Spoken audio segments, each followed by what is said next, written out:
jornada. E hoje eu também vim contar uma outra parte e uma parte bem desafiadora, que foi quando eu quebrei um consultório de fonoaudiologia, quando eu precisei fechar as portas dele. Então, se você que está entrando aí, já acompanha o meu perfil, sabe que eu ajudo fonos a abrir o seu próprio consultório e a terem um negócio lucrativo, trabalhando menos, trabalhando em torno de 4 horas por dia. E hoje, então, eu vim trazer um trecho dessa minha história, que é sobre o consultório que não deu certo. Antes de eu continuar, eu quero pedir a sua ajuda para você encaminhar essa live aí para quem você conhece, para quem é fono, que você aperte aí no coraçãozinho para avisar o Instagram que esse conteúdo é relevante. Manda aí para alguém, pelo menos uma pessoa aí você conhece que tá precisando ouvir sobre esse assunto, se inspirar aí na minha história. É óbvio que a gente sempre tira aprendizados dos momentos ruins da nossa vida, né? Vou esperar aqui um pouquinho vocês mandarem a live.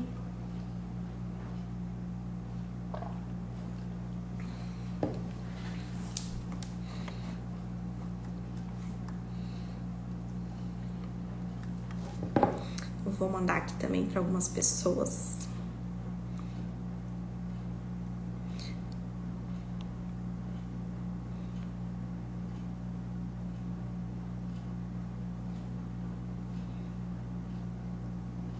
Pronto. Gente, é o seguinte, para quem já acompanhou a primeira live, o conteúdo ali que eu falei da jornada, vai se situar um pouquinho melhor. Caso você ainda não tenha visto, depois você pode assistir, está aqui no meu perfil. Eu abri esse consultório que eu precisei fechar as portas numa época que eu trabalhava no serviço público. Eu não era concursada, mas era, enfim, funcionária pública. E eu já tinha um consultório em andamento aqui na cidade onde eu estou hoje, que é Indaial. Só que eu trabalhava algumas horas no consultório, então, na prefeitura, digo. E aí, o que aconteceu? Eu saí da prefeitura e pensei o seguinte: olha, eu acho que é uma boa hora para abrir um consultório sozinha, como locatária principal, no caso, porque esse consultório que eu já trabalhava, ele era sublocado, eu comecei assim, com sublocação. E aí, eu e uma amiga psicóloga, a gente decidiu se juntar e a gente foi abrir esse consultório, então, que era para ser um consultório integrado. A gente foi atrás de um imóvel, a gente conseguiu alugar um imóvel. Era uma casa, como o lugar que eu tenho aqui hoje, a clínica. E nós alugamos já pensando o quê? A gente traz outros profissionais para trabalharem com a gente e a gente não vai ter muitas despesas. E a gente faz um trabalho aí, a gente consegue fazer o negócio acontecer. Porém, essa cidade onde eu estava montando o consultório com ela é exatamente do lado de onde eu tenho a clínica hoje, que foi onde eu comecei o meu consultório lá em 2014. E aí nós alugamos o imóvel, pegamos alguns móveis que ela tinha em casa, no escritório do pai dela e tal, e a gente começou a se organizar, gente. Só que, olha só, a gente não tinha dinheiro para investir nesse consultório, a gente só sabia que a gente conseguiria pagar o aluguel, e aí nós estávamos contando com os profissionais que nós conseguiríamos colocar ali para alugar as outras salas. A gente estava contando com algo que não era certo, era uma hipótese, era uma possibilidade. Aí a gente conseguiu colocar os móveis para atendimento em uma ou 2 salas, compramos um ar-condicionado e tudo mais. O que aconteceu, gente? Eu acho que a gente nem tinha terminado ainda de montar esse consultório.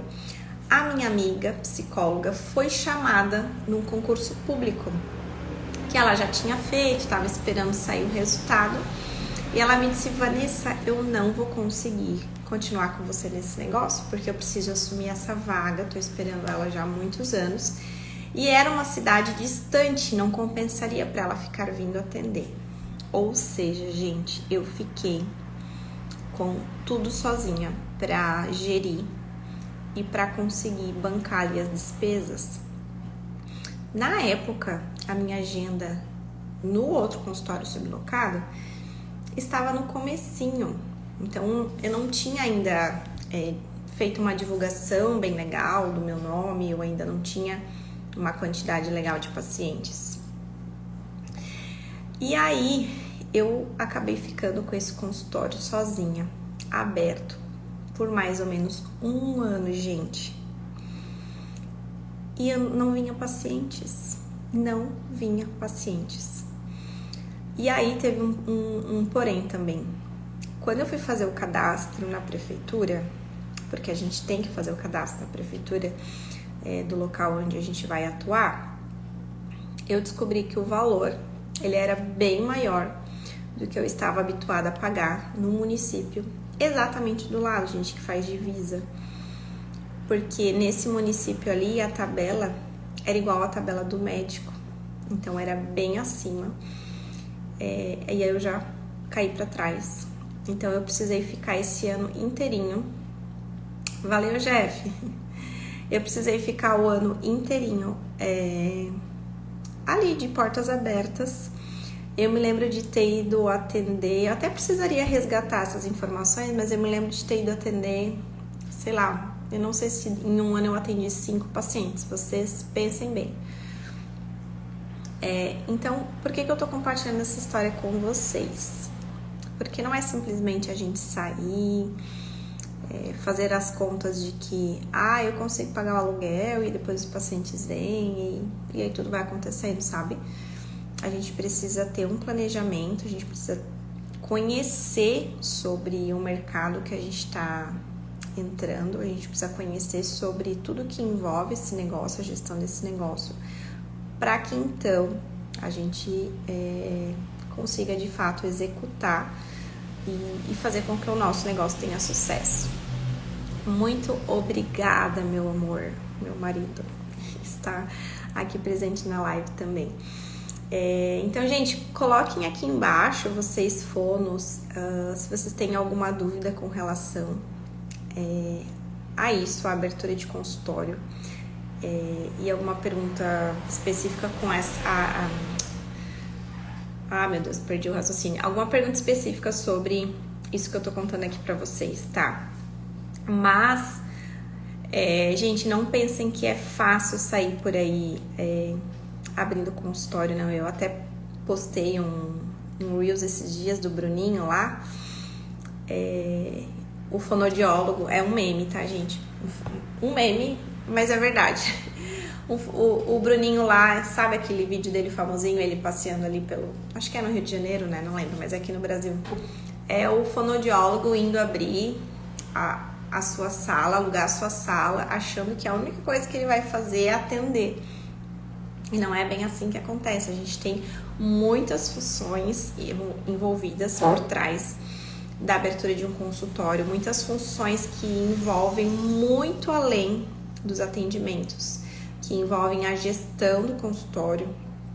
Então, nessa época lá atrás, não se tinha tanto acesso a informações como se tem hoje, por exemplo.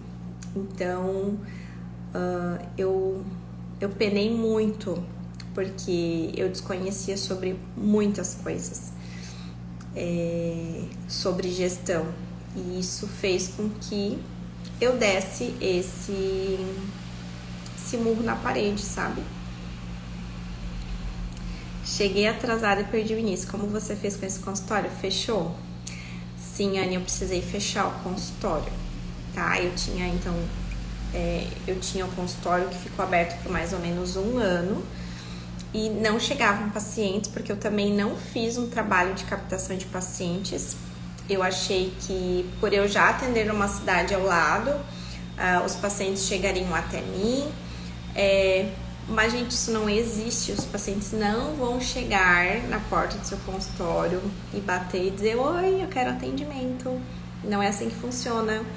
A gente vive uma era que tem sim muita demanda, inclusive hoje tem bem mais demanda do que há 10 anos atrás, quando eu comecei. Porém, existem algumas estratégias, existem algumas etapas aí que a gente precisa fazer de marketing, de divulgação, para que a gente consiga aí alcançar os nossos pacientes e conseguir preencher os nossos horários da agenda.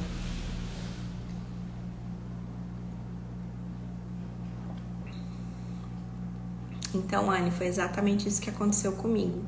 Eu também tinha 2 consultórios em 2 cidades diferentes. E por questões de gestão mesmo, eu precisei fechar as portas desse consultório nessa outra cidade.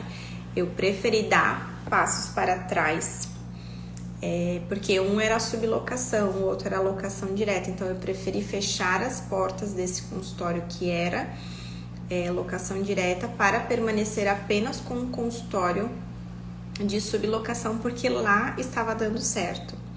Então a gente precisa pesar em tudo, né? O nosso negócio, ninguém quer que o negócio dê prejuízo, né, gente? Ninguém abre uma empresa para dar prejuízo.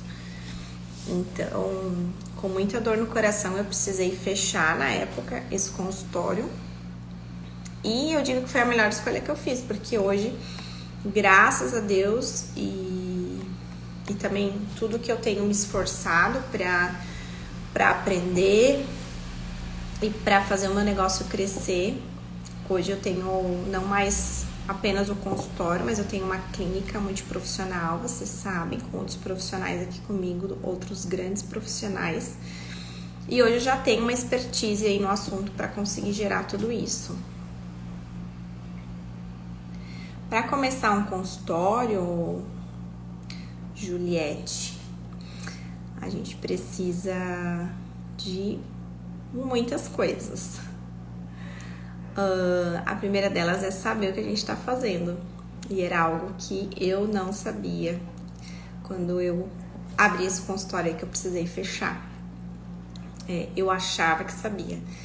Então, algo bem importante que eu quero deixar aqui registrado nessa live é que a gente precisa conhecer, a gente precisa se informar, a gente precisa ir atrás de conhecimento sobre aquilo que a gente deseja executar, do projeto que a gente deseja realizar.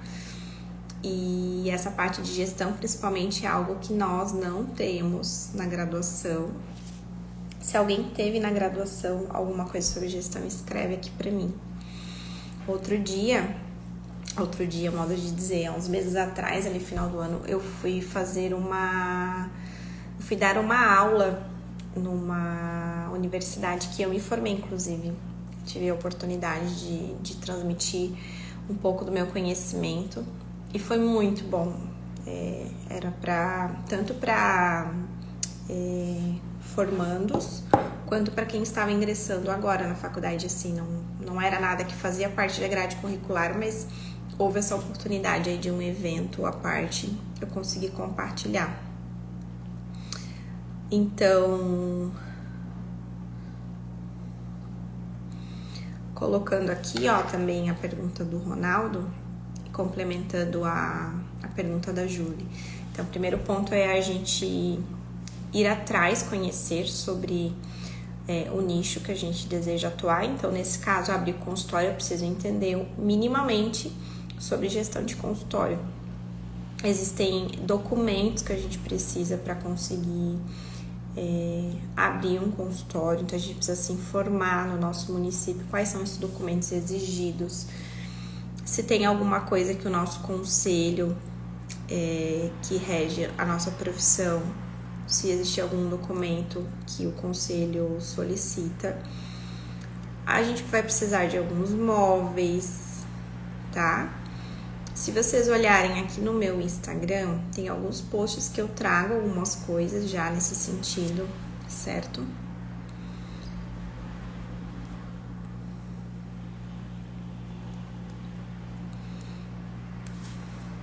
Eu não tenho sócio, Amanda. Quer dizer, eu tenho meu marido de sócio, mas ele não trabalha aqui comigo, né? Ele não é profissional da saúde.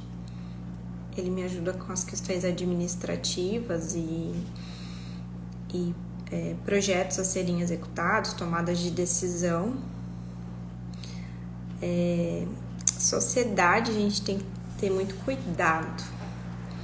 Tem que ter muito cuidado quem é o seu sócio, principalmente por conta de tomada de decisão. Por mais parecido que vocês pensem, eu sempre acho que pode dar problema. Ah, entendi. Claro. Ela não era minha sócia, porque a gente não tinha empresa CNPJ. Nós éramos parceiras, então a gente se dividia. Na verdade, foi inclusive uma parceria que acabou não dando certo, porque ela precisou depois se ausentar por conta do que eu comentei com vocês aqui, que ela foi trabalhar na chamada ali pública. Mas a gente estabeleceu no começo que seria o seguinte: nós dividiríamos as despesas e cada uma ficaria com as receitas dos seus atendimentos. Assim que a gente tinha estabelecido, tá? Mas nem posso dizer que é algo que dá certo, porque a minha experiência não foi boa, porque de fato ela precisou sair, depois eu fiquei sozinha e também não deu certo. Então, hoje eu já faço de outra forma aqui na clínica. Então, sou eu que sou a administradora, a gestora da clínica. E aí eu tenho uma parceria com os profissionais que atendem aqui comigo. Mas, enfim, eu não quero entrar sobre assunto de clínica e tal. A questão aqui é a gente falar de consultório, tá? Alguma outra pergunta? Deixa eu ver aqui se eu esqueci de falar alguma coisa sobre isso. Algo importante. Então, embora eu tenha fechado o consultório, gente, isso em nenhum momento me desmotivou a um dia ter o meu próprio negócio com uma locação direta, que é o que eu tenho hoje e que ocorreu alguns anos depois de eu ter fechado esse local, porque justamente eu não me sentia, eu não estava, na época eu percebi com esse fato que aconteceu, que eu não estava preparada.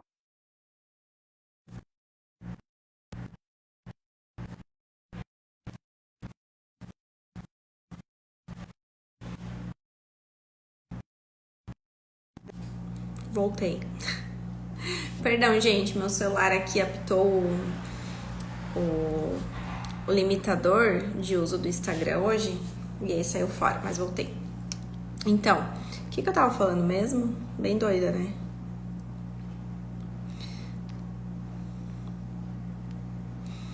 Esqueci, gente, o que eu tava falando. Senhor.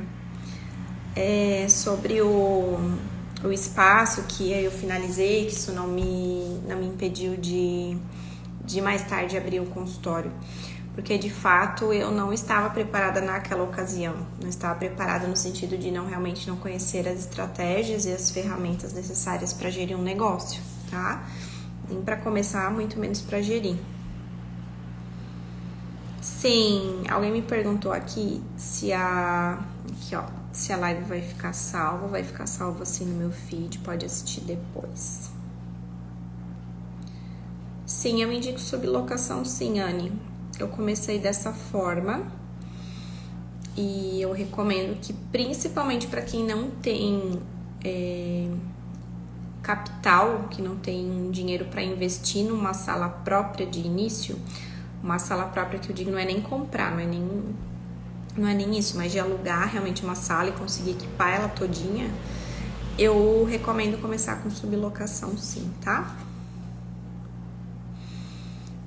Então, gente, o grande aprendizado dessa história é que a gente precisa conhecer, a gente precisa realmente estudar sobre gestão. Eu entendi isso naquele momento e que eu precisava de um planejamento. Não dá pra gente sair fazendo as coisas por achismo, não. certo? Também, Anne, também, sublocação, o repasse, tá? O repasse de porcentagem. Em outro momento a gente pode falar melhor sobre isso. Ok, minha gente, a minha ideia não é demorar muito nas lives. Então já quero aproveitar e deixar um recado aí que a gente vai ter live toda segunda-feira à noite, 7h30, e quartas-feiras ao meio-dia, para você não ter desculpa de não conseguir participar à noite ou de meio-dia. Você pode almoçar e ir me acompanhando aí, meio-dia e meio. Eventualmente pode ser que eu faça lives em outros dias da semana, em outros horários, certo? Eu vou tentar trazer sempre alguns assuntos bem relevantes nessa área. E vai ser muito legal. Continue me acompanhando aqui. Não percam as próximas lives. Um beijo. Tchau, tchau, gente. Uma boa semana para vocês. E até a próxima live.